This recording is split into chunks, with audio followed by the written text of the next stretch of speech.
On August 8, 2021, a strange video surfaced online. It's entitled Entry Point, and it's a screen recording of Alpha Minecraft. Initially, things appear relatively normal. We watch as the player walks forward and chops a tree. But when they turn around, they see something unexpected, a dark figure staring at them in the distance. Shocked, the player opens up Skype and begins sending messages. "Dude, I saw him. The thing in Minecraft. I told you." Their friend tells them to take a screenshot, but when they return to the game, the shadowy player is gone.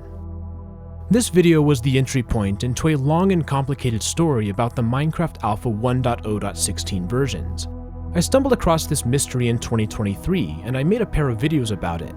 If you haven't seen them yet, you'll need to go watch them for this video to make sense. But now, nearly 3 years after the first video, it's time for a follow-up. There's so much cool stuff to talk about, and I'm very excited to share it with you. The mystery of the Minecraft Alpha 1.0.16 versions has yet to be completed. Join me for a dive beneath the waves.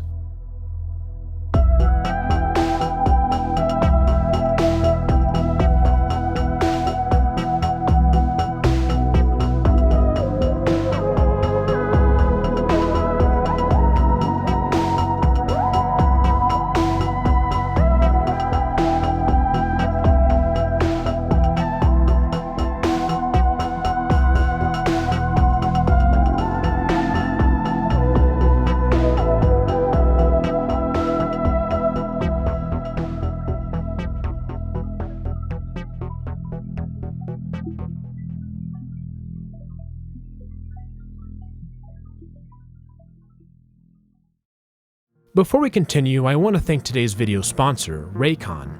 If there's one thing that's important in my life, it's audio. As a video producer and musician, having equipment I can trust is a requirement. That's why I was so impressed with Raycon's everyday earbuds. The battery life is super solid, lasting up to 32 hours on a single charge. Even if you do start to run low, the quick charge feature allows you to get 90 minutes of playback with just 10 minutes of charging. The earbud's protective case cover also has wireless charging for another option. The battery life is even more impressive considering that there's also active noise cancellation, which eliminates background noise electronically. With all these features, I was pleasantly surprised at the affordability of Raycon's earbuds, which start at just half the price of other premium audio brands. Go to buyraycon.com/retrogaming to get up to 20% off site-wide.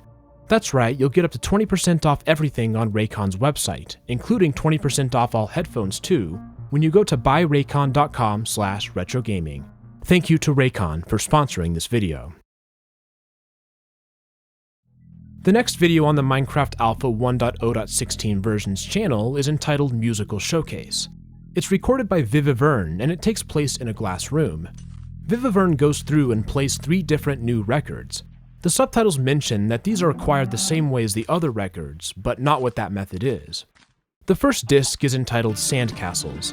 AlphaVer puts it in the jukebox and dances for a little while. The review is that it's a very groovy song. The next disc is K2, Solemn and Mysterious. As it plays, AlphaVer mentions something interesting. Let's talk about something while this plays. There's been rumors of a very cool record hidden in that new game mode, but no one could get it legitimately, and it isn't in the palette item menu. I would try to get it, but I'm very bad at the game mode. Some people claim to have solved the secret, but didn't upload any proof. The other game mode mentioned by AlphaVer is the freerun game mode, which was seen in Video Collection. This is a parkour-like mode, with levels that allow you to practice the leap and dash attack. However, we do not know how a disc can be unlocked here. The player then puts in the final disc, a pink and blue one called Downbeat Uplink.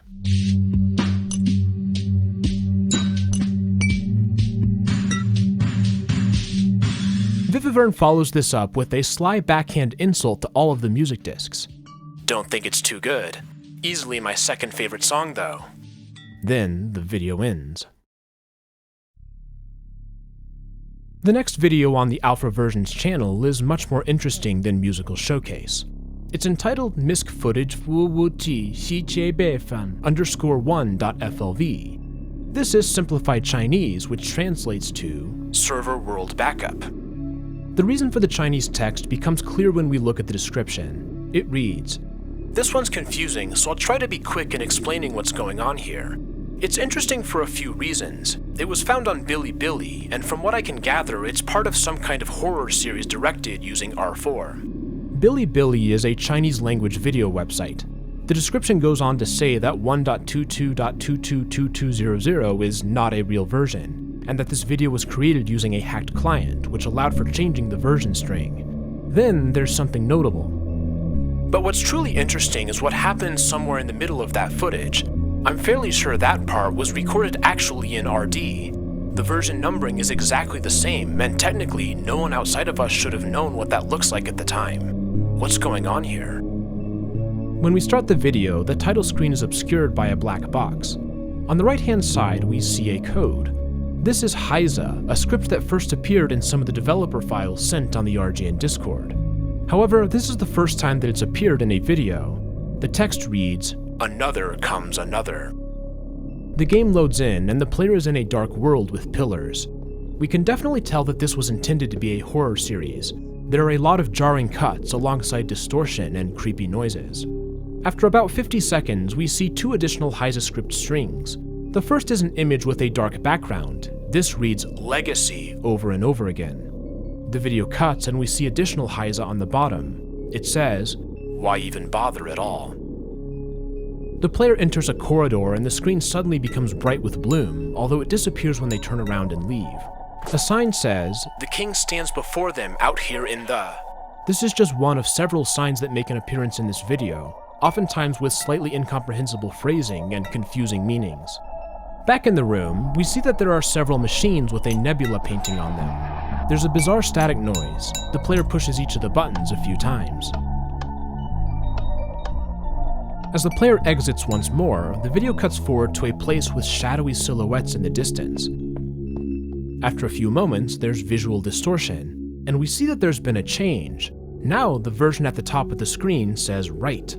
It appears to be a command, and the player turns to the right and enters a house with many glitched debug blocks. A sudden cut to a blue world changes the text once again. It now says, "Go up if you can see this." The player goes up a ladder to the top floor, revealing a chaotic mess of bookshelves, signs, and debug blocks. There's another cut to the blue world, and the version changes once more, this time saying, "You know you have to do it." The player opens a chest, revealing a spear in the middle. They click on it. The version string has changed once more, now saying, "The path opens for knowledge." But when the video cuts again, we're in a different version, RD version 1.14.07R3. This must be the footage that was referenced in the description, apparently from the real RD development branch. The player is now on a dark path, and the nature of the distortion has changed to be softer and more blurry. The player is drawn to a large white structure at the top of a hill. Inside is a black monolith. The screen zooms in before a cut to the player looking into the pit. The version is changed once again, now reading "Sacrificium." We hear a bow firing and a growling sound. The video then cuts to the player falling into the void. When we return, this player is somewhere else, with a wobbly effect on the video. We can see that there are hub doors, and the player enters one. There's a loud vocal noise and some sort of sinusoidal pattern. Then the video ends. While Misc footage is a video that seems complex and incoherent, we probably don't actually need to understand it. After all, it is a horror series of questionable quality. The real interesting part, though, is that there's apparently somehow footage from an R4 development version. How could this be possible? Could it have been leaked somehow? The channel went dark for about 2 months. Then, a video entitled "Security Flaw" was released. Let's take a look at the description. The video has been recovered from an archived thread of an invite-only gaming forum. This security gap has not been an issue before, nor after its discovery, as the original forum post detailing it has been taken down swiftly and didn't receive much spread. We were not aware that the video was archived, but it never grew to be a major problem, at least from what I've seen. The video opens in a different game. This is Call of Duty Modern Warfare 2. There are 2 players in a 1v1 match. The person recording is XX0 COD4HDX, and their friend is XX11 COD4HDX. Null asks one if they want to get on the block game. One agrees and mentions that there's something they wanted to show Null. Null says that they'll host the server, and they close the game.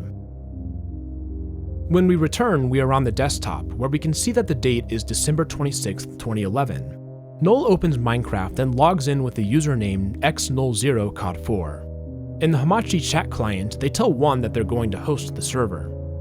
Null joins the game, and One follows a couple minutes later.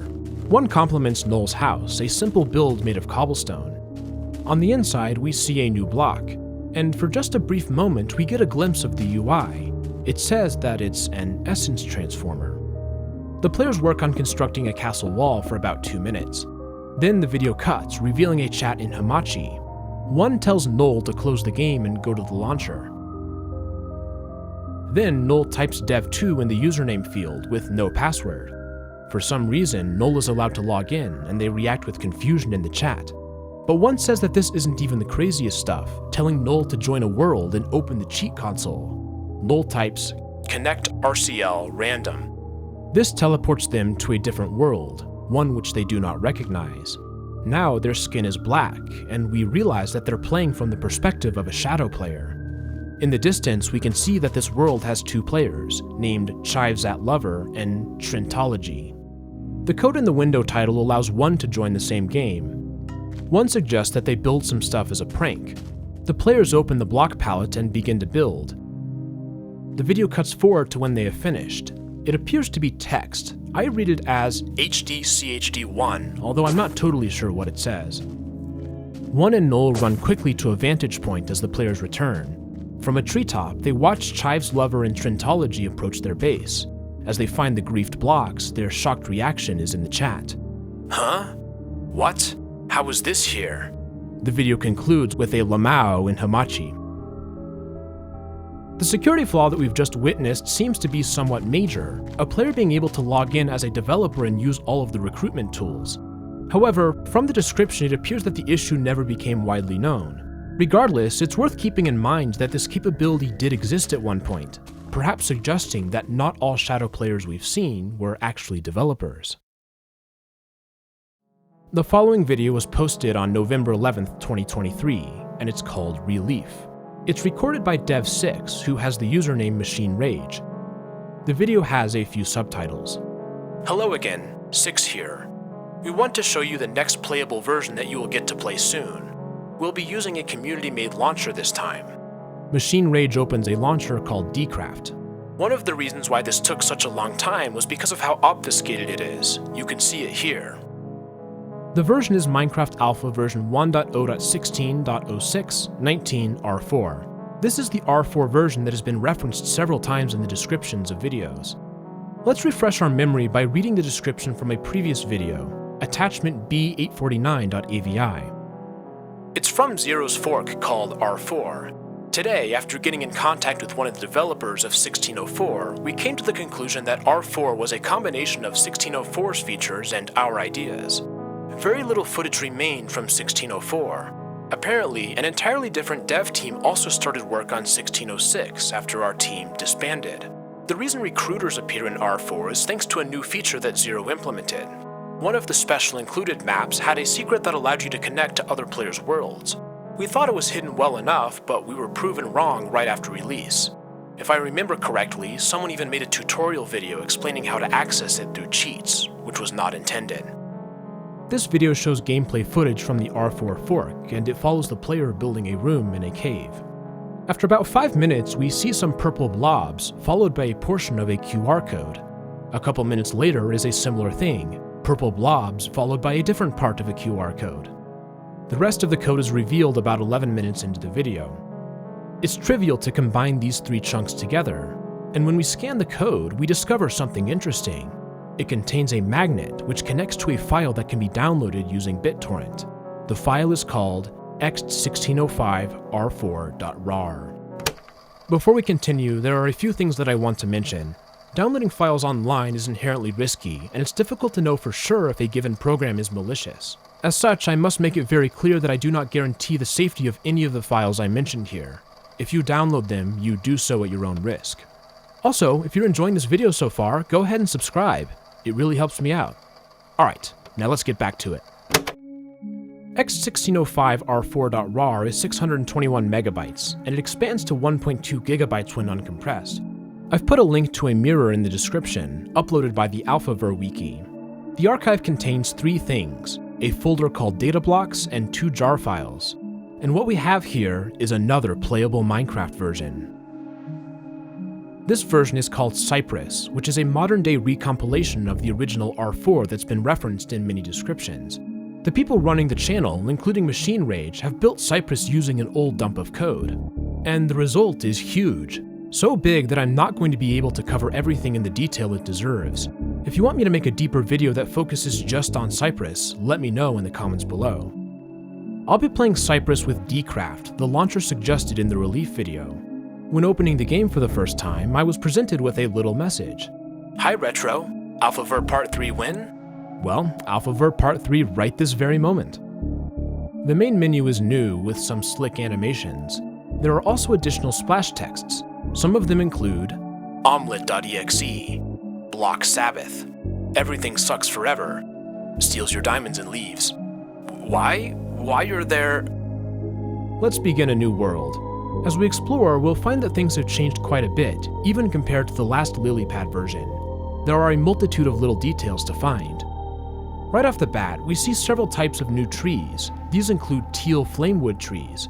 There are also magnificent yellow highwood trees, which contrast with the short and stubby tea trees. There are new flowers too, roses, hydrangeas, and dandelions. Mobs in the game have slight visual differences. Punching a sheep produces cloth, not wool. There are also new mobs, including the creepy observers. We can find giants with large health bars. Killing one drops a new sword called a flame burge. It has a fire blast attack that can be activated by right-clicking. There are other new things in the landscape as well. We see salt pillars, which can be crafted into granulated salt. Water lilies fill up the oceans, with beautiful celestial flames dotting the night sky. We can also find a new frigid biome, including ice trees and waterfalls. But there's a much more striking world generation change: cities. These are a new structure containing many different tall towers. They provide a striking contrast to the rest of the landscape, a huge artificial remnant of a past civilization. Inside of the buildings, we can occasionally find chests. The loot includes a variety of items, such as plates. These are sort of like paintings, except each one has a specific design. They also glow slightly. The chests contain books called Hours Long Past. We see parts 3 and 4, and it turns out that parts 1 and 2 can be found in dungeons in the ocean. Let's read all 4 parts. Centuries upon centuries ago, the world was nothing but shallow tidal pools and rock. Simple beings dwelled within, and were content in their ever-so-temperate paradise. Then, in a darkness so bright it blinded all who saw it, the world changed. What once was its surface now lay deep below, smothered by ever-young stone with skies bleeding light far above. The world changed in an instant, a vast new unknown. Cities of stone and glass wrought as a mindless facsimile of an unknowable land. Cubes of steel forged from ancient beasts littering the seas. Under the sun and the newborn blood stars, a new world rests, pristine without history. But far down below, the old world still lives. Flowers bloom with a light stolen from them so long ago. Moss and fungi grow as trees, just as they would before. And they will, too, be seen again one day. There's actually a 5th book as well. This is called the One True Book. It can be obtained by combining all of the books in a crafting table. In the end, this world was for you, and when you shall turn away, it will remember its past, your present, and both will rest, knowing that they will inspire each other, carrying pieces further forth, so that all shall be well, and all matter of things shall be well, in the end, against all odds, just you wait. These books reference an old world far down below, one of shallow tidal pools and rocks, so let's dig downwards to see what we can find. At the bedrock level, we'll stumble across a sprawling network of water, lava, and caves. This is the low river biome. There's a lot to find down here. The biome itself is infinite. It doesn't matter where you dig down, you'll always eventually find it. Exposed ores are common, including low variations of regular ores like low iron or low gold. There are also quite a few new ones to find, including lace agate, clinohumite, malachite, bismuth, and pyrite. Perhaps more interestingly, however, are the new life forms found here as well. We see glowing low vines, more lily pads, and somewhat ironically, high wood trees. There's also lichen. Furthermore, there's a new sub-biome where we can find a unique fungus called mycon. Despite being a fungus, it's somewhat wood-like. It can be crafted into planks and used to make mycon tools. There's something else to find here, an ore called greenstone. This is a particularly special material since it's used for a new mechanic called essence. We got a tiny preview of it in the security flaw video, where we saw that Null had an essence transformer in the house. But now we get to see how it works for ourselves. Let's return to the relief video. About a minute in, Machine Rage opens the crafting table and surrounds one greenstone with 8 cobblestone. This recipe creates a new block called an essence transformer. The way it works is fairly straightforward. By placing different items on the left side, an essence value is calculated, denoted with an E. By sliding to confirm, the items are instantly converted into a new material called essence.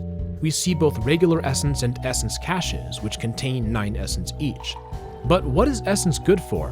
Machine Rage crafts another block using an essence cache and more greenstone. This is an essence cloner. Right-clicking on it reveals a different user interface. Machine Rage places bismuth ingots alongside essence caches. This converts the essence to more ingots, duplicating them. Machine Rage uses the cloner to build a nice room out of various types of bismuth blocks.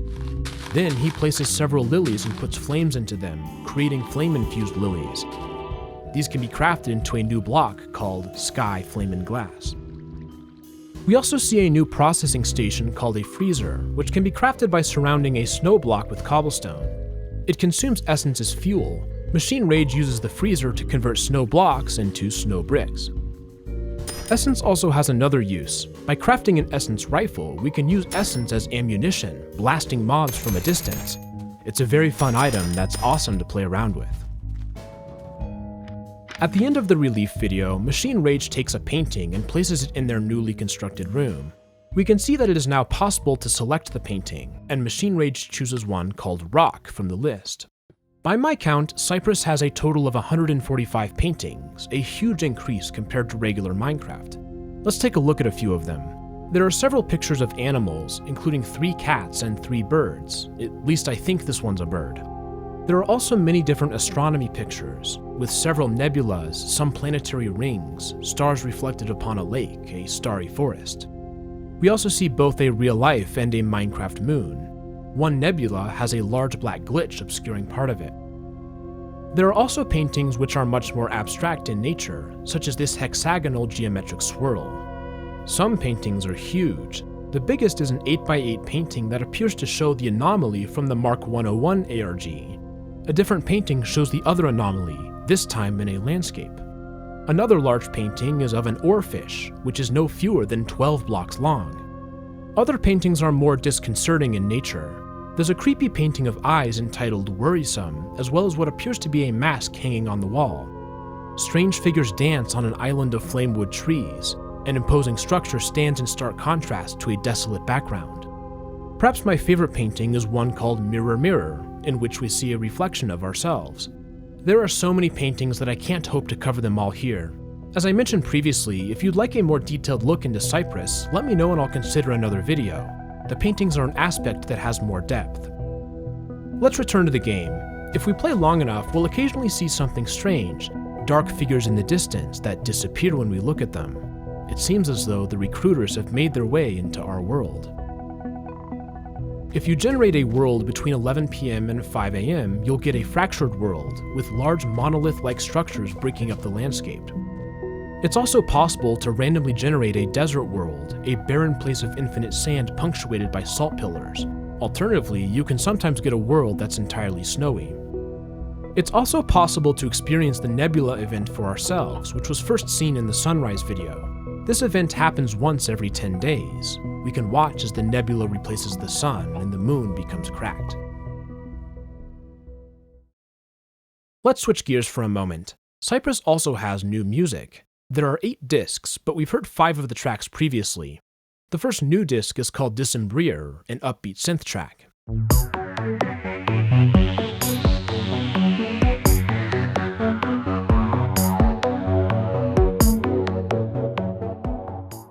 The next disc is called Jury, with a bit crunch drum machine sound.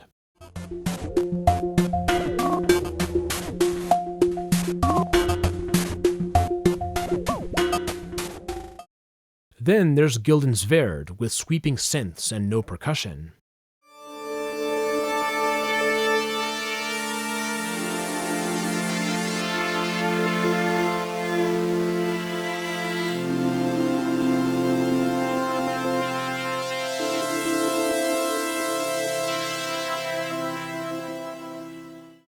There's actually something else that can be played on a jukebox, although it's not really a disc.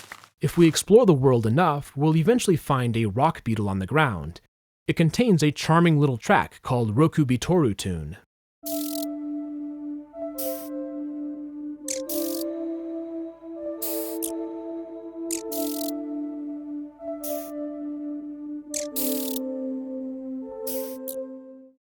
But Cypress has way more music than just the discs. Including background music, I counted over 50 tracks in total. Let's sample a few of them, beginning with Starless Bethlehem.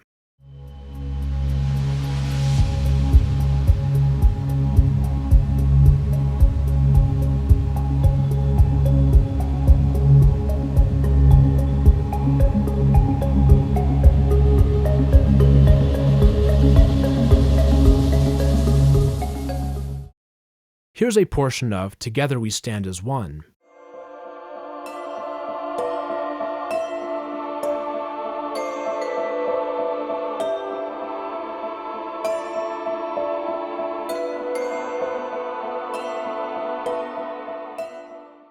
This is Coral Rifts.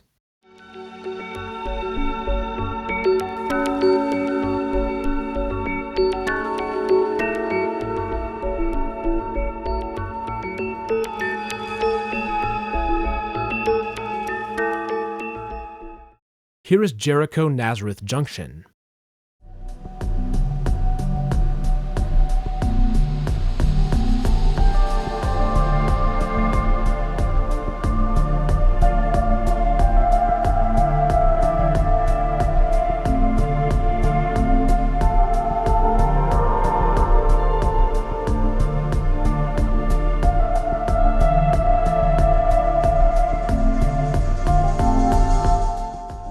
Unfortunately, we don't have enough time for me to show you every track here, but hopefully this at least gives a good introduction.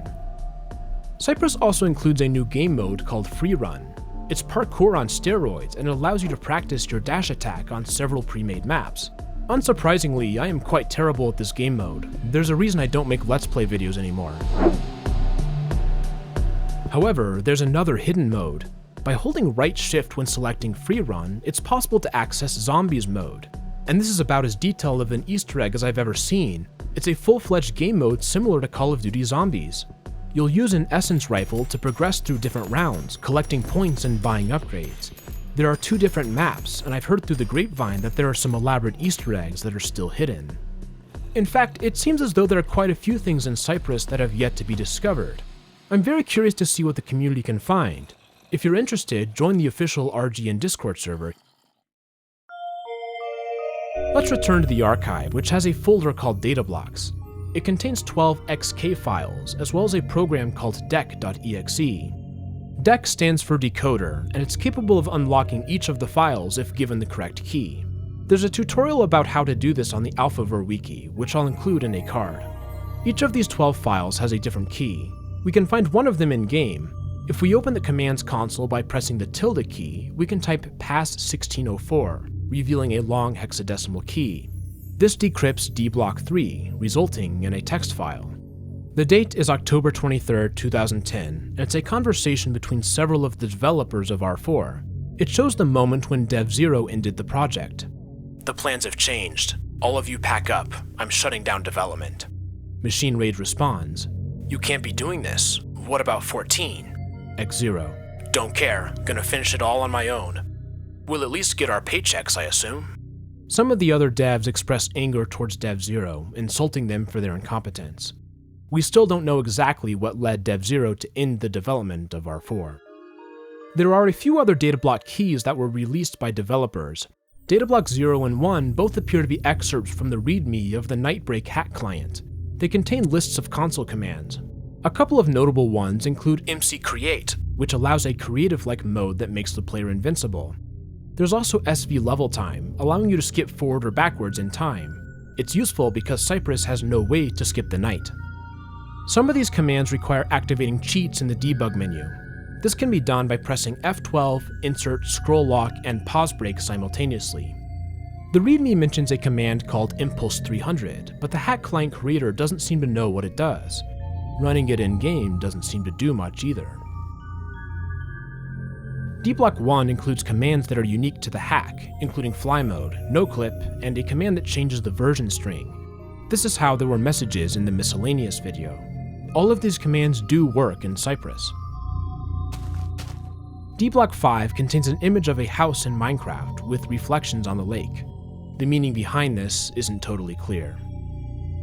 There are a few more deblocks that have been decoded, but they contain Easter eggs that aren't completely relevant. If I do make a future video, I'll cover them in more detail.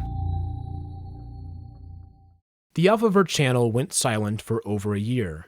Many in the community started to suspect that the release of Cypress represented the end of the series. However, the channel was revitalized just a few weeks ago. On January 24th, 2025, another video was released entitled Final Hours. Let's read the description. Series of videos related to the server closure at the end of 2011. Zero wanted everyone to forget about the project and wipe it from the web, so a lot of the files and videos that got uploaded to YouTube did not stay up for long. That link in the description, mentioned in the tutorial, was gone within less than 3 days. If it wasn't for us, this project would probably never go public at all, even if only for a short time and to a smaller community. I feel like a lot of the decisions he made, like keeping everything private until everything was done, were completely due to his insecurities, which ultimately made him shut everything down, further fueled by the fact that by this point 1.0.0 had been released, while he was still stuck with the alpha codebase. Even if the rest of the team wasn't on the best terms with him, we still wanted this project to go somewhere, and so did the community. Transcript. The video contains a series of 6 individual clips, all of which are about the Alpha 1.0.16 versions shutting down. The first clip takes us back to the desktop of Exorcist 6898. They're playing on the hub world, and we see DJP-155 and Bug Nation, as well as other characters that we don't know. There are a few server messages that pop up, presumably sent by Dev0. The whole project made no sense anyways. Just move to the mainline game, it's more developed than this stupid mod. Exorcist and DJP enter a door in the hub, and they're teleported to their original world, seen in the earliest AlphaVer videos. They reminisce for a bit as the sun begins to set. Then, a server message. Good night. The game closes itself, and the clip ends.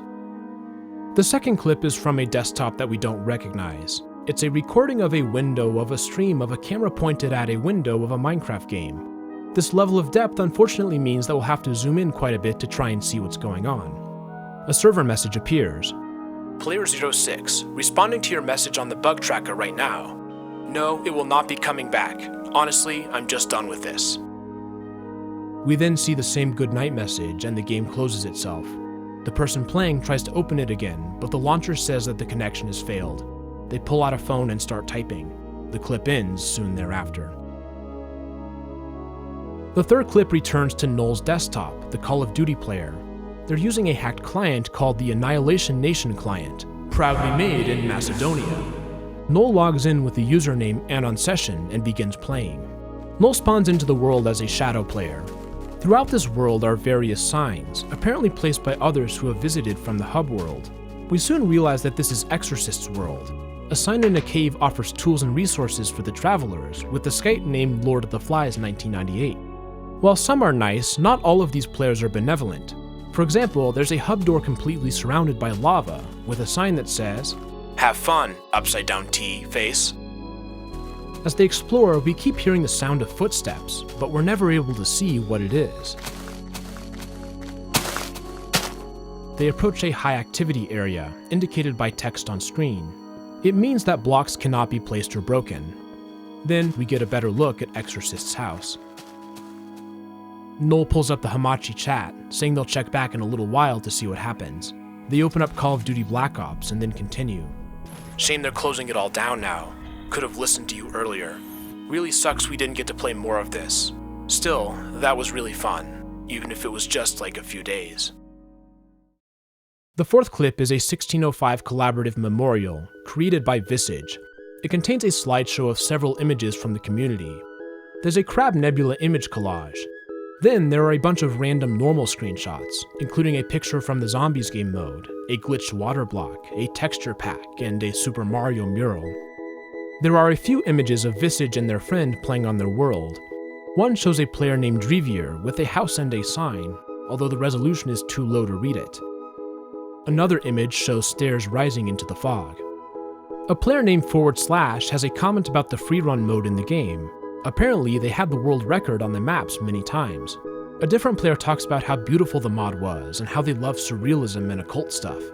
Then there's a selfie screenshot, including Annihilation Nation themselves. The clip concludes with a final message. RIP 1605. Thank you for all of the great memories and times we've all had, but I guess everything has an end eventually.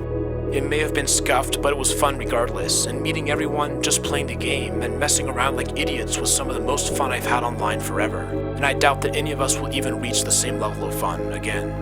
Unfortunately, this memorial was pretty short because my channel isn't popular, and I would have wanted to give the whole community something. But to those that did participate and send me images and stuff, thank you very much. I hope everyone's future is filled with joy and happiness, and I pray that all of you will continue to have a wonderful time. Peace. The penultimate clip is an excerpt from a Let's Play video, taken just before the game shut down. It has rambling and undirected live commentary.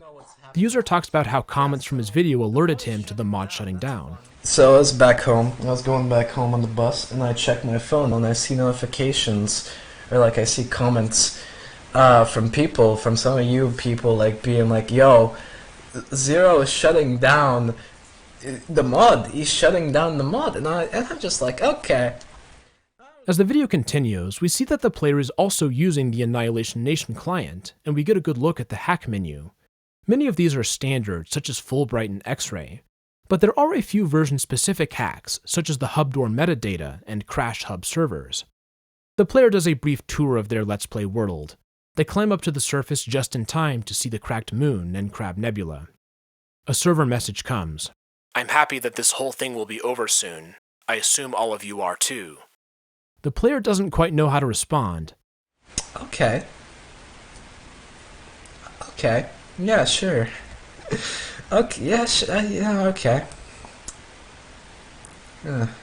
Then they type in chat, and we see their username is Tour1Guide. But sending this message proves to be a fatal mistake, as a few moments later, they're banned. What? Why? Oh my, how did he know? Okay, I guess I shouldn't have chatted then. Yeah, sure. What? Tour guide tries to join again, but he's still banned. The clip ends soon thereafter. Oh my god. The sixth and final clip is from June 6, 2014, several years after servers shut down. It's a video tutorial that explains how to get the 1605 mod up and running again. If you recall from the description, it said that the link mentioned in this tutorial was gone within 3 days. These 6 clips showcase a community deeply passionate about the project, despite the decision by Dev0 to shut things down. And this passion is ultimately why the Minecraft Alpha 1.0.16 version's channel exists. Machine Rage and a few others found old footage of these versions, triggering an investigation. Their search for evidence has continued on through many videos and included the discovery of some old jars.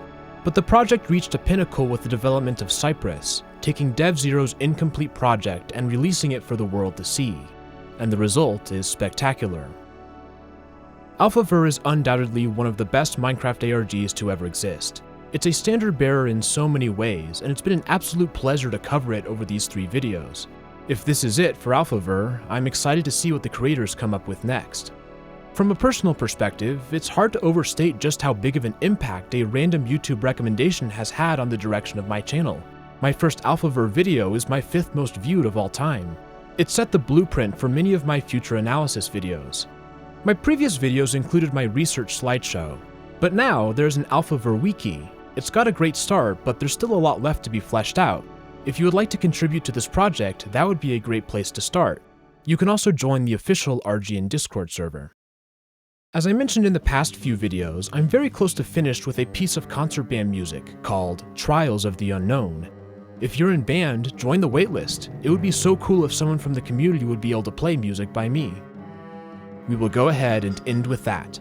This has been RGN. Thank you so much for watching, and I'll see you all in the next video. Have a great day.